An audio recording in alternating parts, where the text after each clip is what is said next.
अगर आप ट्रेडिंग करते हैं तो ओपनिंग रेंज ब्रेकआउट एक ऐसी पॉपुलर ट्रेडिंग स्ट्रेटेजी है जो आपको किसी भी मार्केट कंडीशन में हर दिन, चाहे आप स्टॉक्स में स्विंग ट्रेडिंग करते हो या फिर इंट्राडे, ये स्ट्रेटेजी आपको मार्केट में best trade entry setup available कराती है।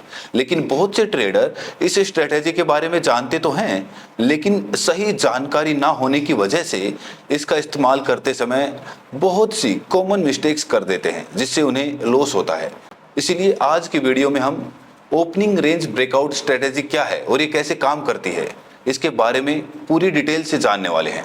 साथ में प्राइस एक्शन और स्मार्ट मनी कॉन्सेप्ट के साथ इस स्ट्रेटेजी का इस्तेमाल करके आप कैसे बेस्ट ट्रेडिंग एंट्री सेटअप ढूंढ सकते हैं, ये भी सीखेंगे। तो चलिए सबसे पहले ओपनिंग रेंज ब्रेकआउट स्ट्रेटेजी क्या होती है ये जानते हैं। जैसे कि इस स्ट्रेटेजी के नाम में ही सारा सीक्रेट छुपा हुआ है। अगर इसे हम दो पार्ट में डिवाइड करेंगे तो हमें ओपनिंग रेंज और ब्रेकआउट जैसे दो कॉन्सेप्ट मिलते हैं। इस ओपनिंग रेंज का मतलब होता है किसी एक पर्टिकुलर रेंज के स्टार्ट से लेकर क्लोजिंग तक का एरिया, और इस एरिया का अगर किसी भी डायरेक्शन में ब्रेक होता है तो उसे हम ब्रेकआउट कहेंगे। इसका मतलब इस स्ट्रेटेजी को इस्तेमाल करने के लिए हमें सबसे पहले रेंज को चार्ट पर ड्रॉ करना पड़ेगा, तभी हम उसके ब्रेकआउट पर ट्रेड एंट्री कर सकेंगे। यहाँ हम चार्ट पर बन रहे इंटरनल या फिर एक्सटर्नल रेंज को मार्क नहीं करेंगे, क्योंकि इससे हमारा एरिया बहुत बड़ा बन जाता है, जिससे हमें बहुत कम बार ट्रेड एंट्री करने का मौका मिलता है। इसीलिए इस स्ट्रेटेजी में हमें सिंगल कैंडल को एक रेंज की तरह उपयोग करने वाले हैं। लेकिन अब आपके मन में सवाल आएगा कि हमें कौन से टाइम फ्रेम में कौन सी कैंडल पर इस रेंज को मार्क करना है, जिससे हम हाई प्रोबेबिलिटी सेटअप बना सकें। इस स्ट्रेटेजी में आप अपने ट्रेडिंग स्टाइल के अनुसार टाइम फ्रेम सेलेक्ट कर सकते हैं। अगर आप स्विंग या फिर पोजिशनल ट्रेडिंग करते हैं तो आप इसे 1 घंटे या फिर 15 मिनट के टाइम फ्रेम में इस्तेमाल करें, और अगर आप एक इंट्राडे ट्रेडर हैं तो आप इसे थोड़े छोटे टाइम फ्रेम जैसे कि 5 मिनट या फिर 3 मिनट के चार्ट पर लगा सकते हैं। दोनों में रिजल्ट लगभग एक जैसा ही मिलता है।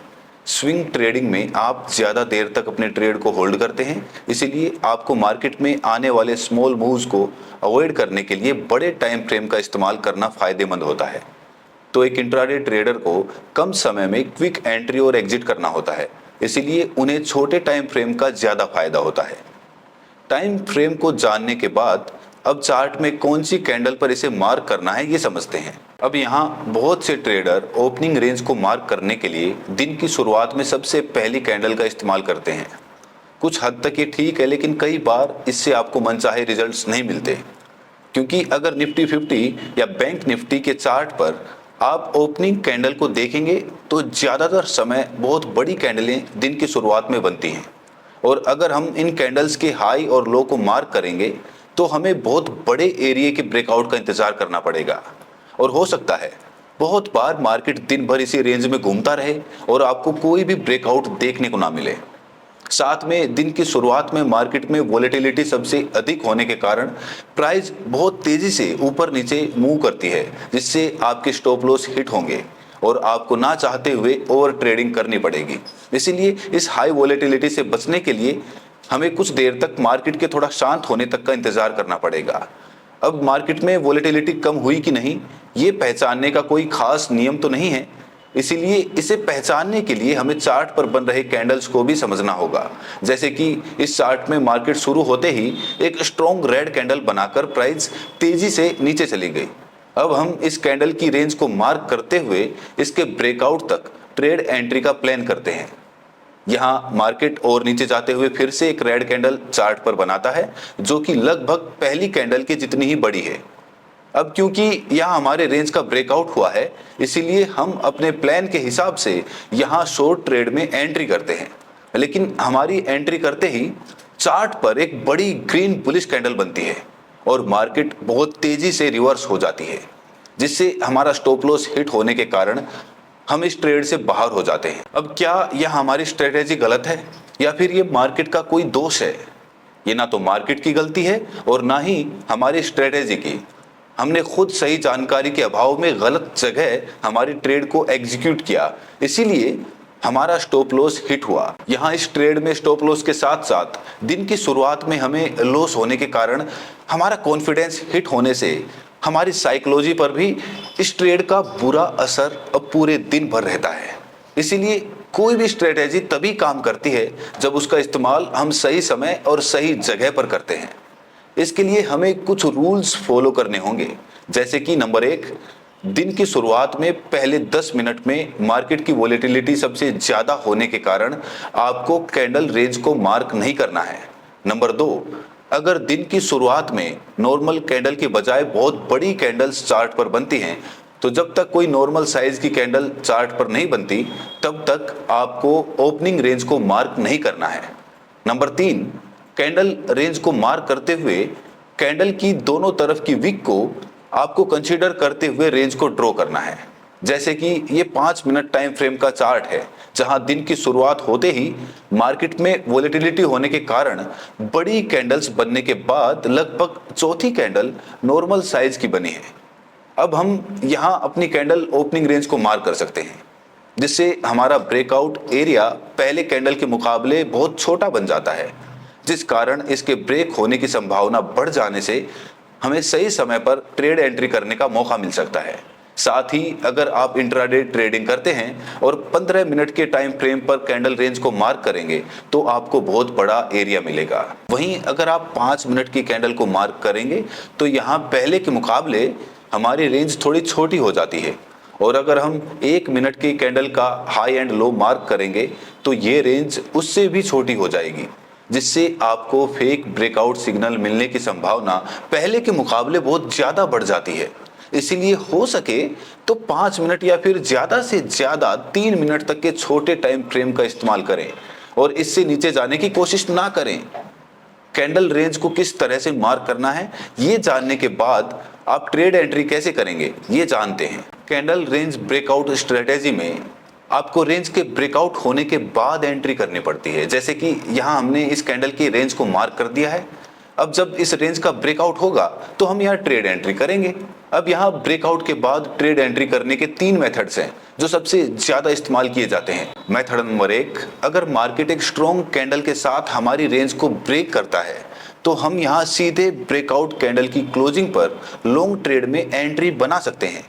लेकिन आपको हमेशा याद रखना है कि जब तक कैंडल की क्लोजिंग हमारी रेंज के बाहर नहीं होती तब तक हम इसे ब्रेकआउट नहीं मान सकते, क्योंकि कभी कभी ब्रेकआउट करने वाली कैंडल ऊपर तक जाती है मगर थोड़ी देर बाद नीचे आकर हमारी रेंज के अंदर क्लोज हो जाती है। इसका मतलब यहाँ कोई भी वैलिड ब्रेकआउट नहीं हुआ है। इसलिए हमें इस तरह की सिचुएशन में जब तक कैंडल पूरी तरह से हमारी रेंज के बाहर क्लोज नहीं होती तब तक हम इसे ब्रेकआउट नहीं मानेंगे। लेकिन इस तरह के कैंडल ब्रेकआउट एंट्री मेथड में आप फेक ब्रेकआउट्स का शिकार होने के चांसेस सबसे ज्यादा होते हैं, क्योंकि बहुत बार कैंडल हायर लेवल्स पर क्लोज तो होती है मगर नेक्स्ट कैंडल फिर से वापस नीचे आ जाती है।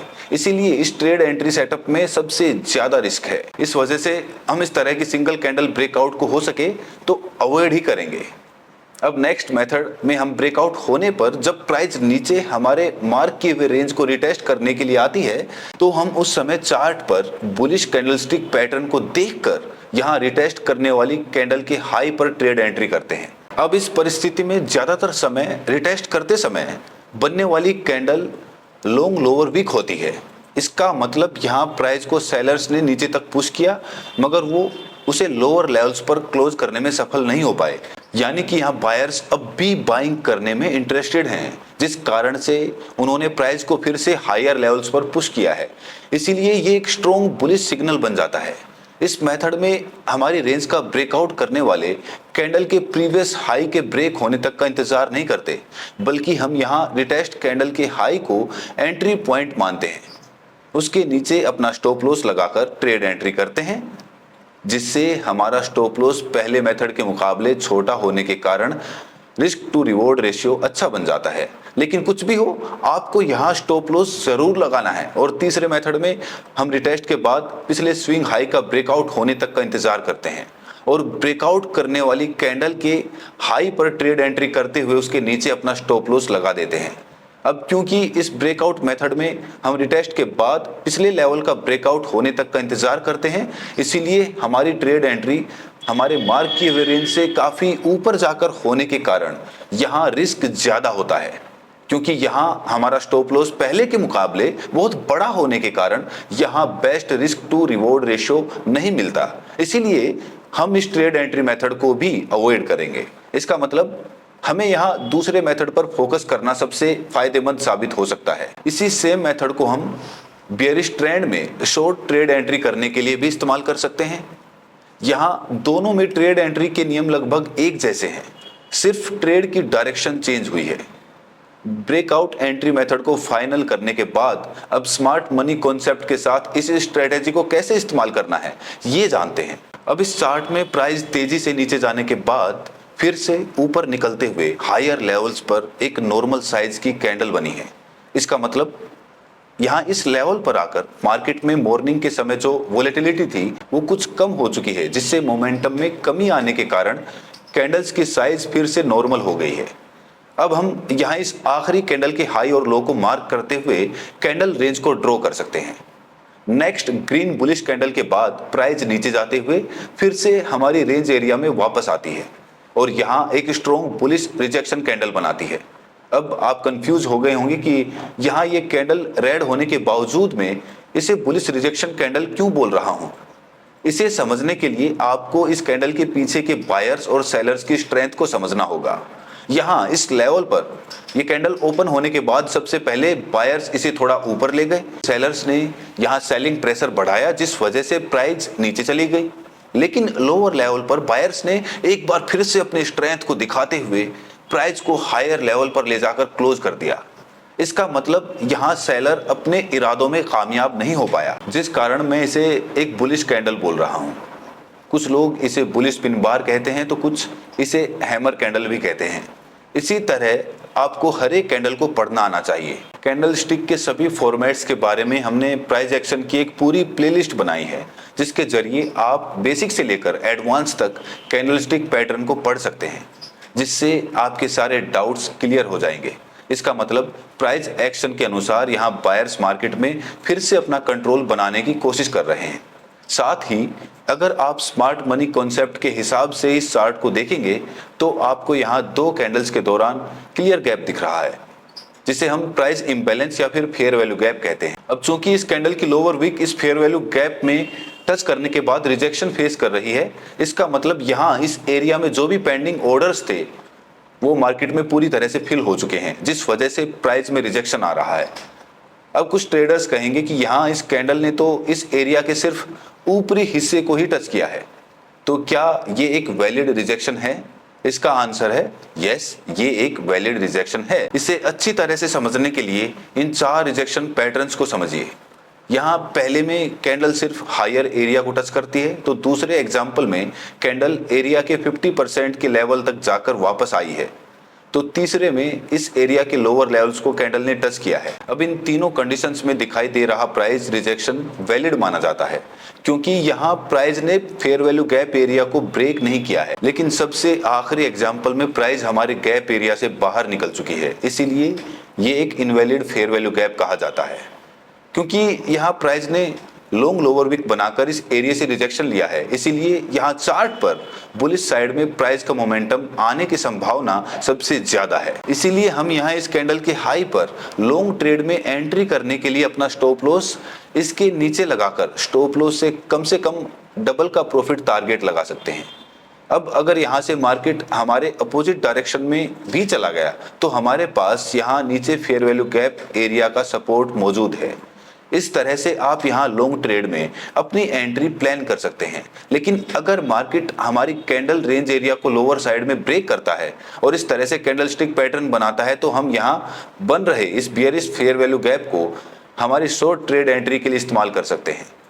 अगर कोई कैंडल इस एरिया में जाने के बाद रिजेक्शन फेस करते हुए नीचे आती है तो हम यहाँ शॉर्ट ट्रेड में एंट्री बनाएंगे, लेकिन यहाँ भी आपको स्टॉप लॉस का इस्तेमाल जरूर करना है। साथ ही इस ओपनिंग रेंज ब्रेकआउट स्ट्रेटेजी का इस्तेमाल करते समय आपको कुछ बातों का ध्यान रखना बहुत जरूरी होता है, जैसे कि इस चार्ट में प्राइस हमारे द्वारा ड्रॉ किए गए रेंज का हायर लेवल पर ब्रेकआउट करती है, जिसे देखकर हम यहाँ लॉन्ग ट्रेड में एंट्री प्लान कर सकते हैं।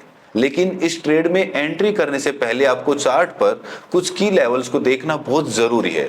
जहां हम एंट्री प्लान कर रहे हैं उस एरिया में चार्ट पर हायर टाइम फ्रेम में जाकर हमें ये देखना पड़ेगा कि यहाँ कोई इंपॉर्टेंट रेजिस्टेंस लेवल चार्ट पर मौजूद तो नहीं है, क्योंकि हायर टाइम फ्रेम में बन रहे की लेवल्स को मार्केट लोअर टाइम फ्रेम में जरूर रेस्पेक्ट करता है, जिससे हमारे एंट्री करने के बाद मार्केट यहां से रेजिस्टेंस फेस करके फिर से नीचे की तरफ जा सकता है।